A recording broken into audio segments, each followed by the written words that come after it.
Good morning. Welcome to Kilat Shari Torah's daily review of the laws and customs of Purim for Tuesday, March 8th. Our next topic to take up is Mishloach Manot, Shalach Manos. It's commonly called the Megillah. Instructs us to send gifts to our friends. The verse in chapter 9, verse 19 says, Mishloach Manot, Ish L'Re'ehu, sending gifts, food one to another.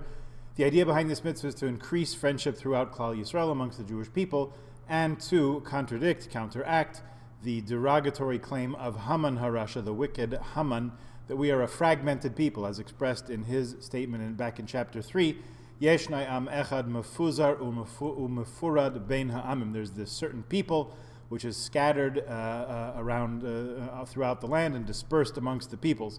The idea is that to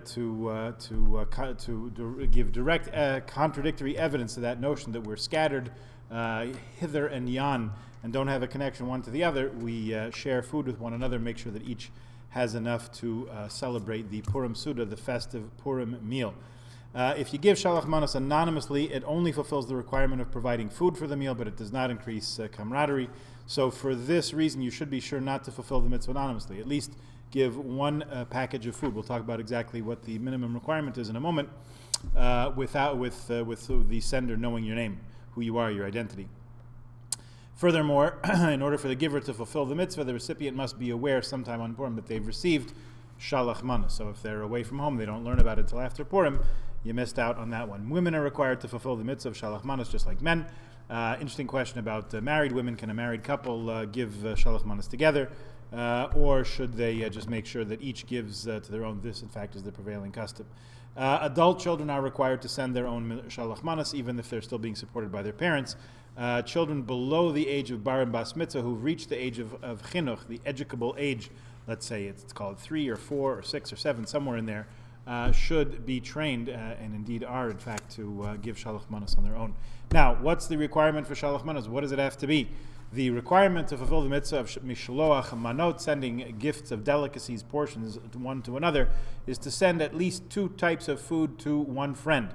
That's the mitzvah in itself. Anything beyond that is hiddur mitzvah, be above and beyond, but this is the minimum requirement. It may be 2 types of food, 2 types of drink, or 1 food and 1 drink. It cannot be 2 portions of identical food and drink, however. Some of the halachic authorities question whether 2 types of wine, for example, a red wine and a white wine, constitute 2 different types of drink. Others say that as long as the 2 foods or drinks have a different taste, they're considered 2 foods, such as a dark and a white piece of chicken even would fit the bill.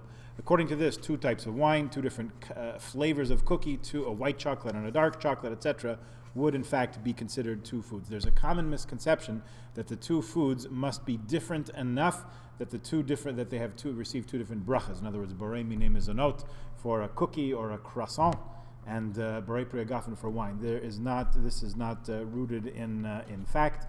In fact, 2 kinds of cookies or 2 different kinds of wine, as we just demonstrated, would be sufficient. Okay, we'll continue the conversation tomorrow. Please join us then. Meantime, have a good day.